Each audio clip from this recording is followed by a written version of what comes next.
Giving people information about the various options for treatment for their sleep apnea is extremely important, because sleep apnea is a lifelong disease that can have very serious consequences, not only in terms of how the patients feel, because they feel tired and fatigued during the day, they may have disrupted sleep, but also in terms of improving their health outcomes overall. So the risks for high blood pressure, cardiovascular disease, neurocognitive function, car accidents, depression, all have a positive benefit by using the right treatment. If you have obstructive sleep apnea, your breathing pauses for brief periods while you're asleep. Normally, when you breathe in, air flows in through your mouth and nose and down your throat, also called the pharynx. Air then flows down your windpipe or trachea, spreading through a tree-like structure of smaller tubes into your lungs. Each time you breathe in, negative suction pressure pulls the soft tissues in your mouth inward. The muscles in your pharynx respond by pulling the soft tissues outward, again, which keeps your airway open. When you sleep, it's normal for the muscles in your mouth, tongue, and your pharynx to relax slightly, but not enough to block your airway.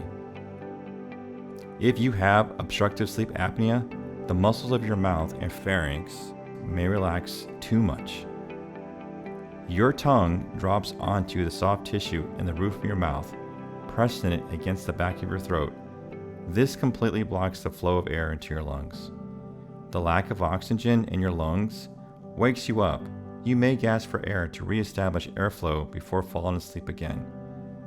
The cycle of apnea and waking up may happen many times at night, preventing restful sleep.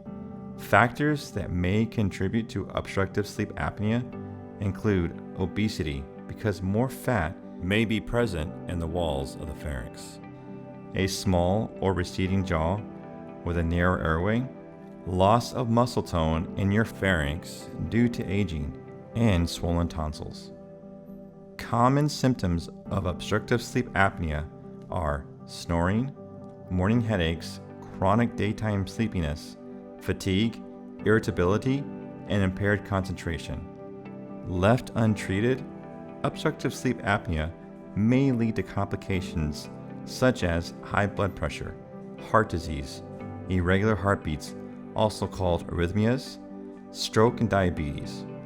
Recommend lifestyle changes to obstructive sleep apnea include losing weight, sleeping on your side, not smoking, and avoiding substances that can make you sleepy, such as alcohol and sedatives. Obstructive sleep apnea is commonly treated with CPAP, or continuous positive airway pressure, and while this is very effective therapy, not all patients can tolerate it.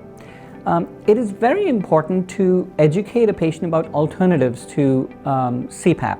The treatment of obstructive sleep apnea is a long-term important goal, and oftentimes requires more than one approach. If we educate patients about alternatives to CPAP, they're actually more likely to stick with therapy. So when a patient is unable to tolerate CPAP, we talk to them about continuous open airway therapy, which achieves the same goal as CPAP, just through a different mechanism. CPAP pressurizes the upper airway and moves the tissues apart. COAT actually moves the lower jaw forward, opens up the airway mechanically, and allows the airway to remain open through the night. Patients generally prefer continuous open airway therapy to CPAP and generally use it for a longer number of hours every night.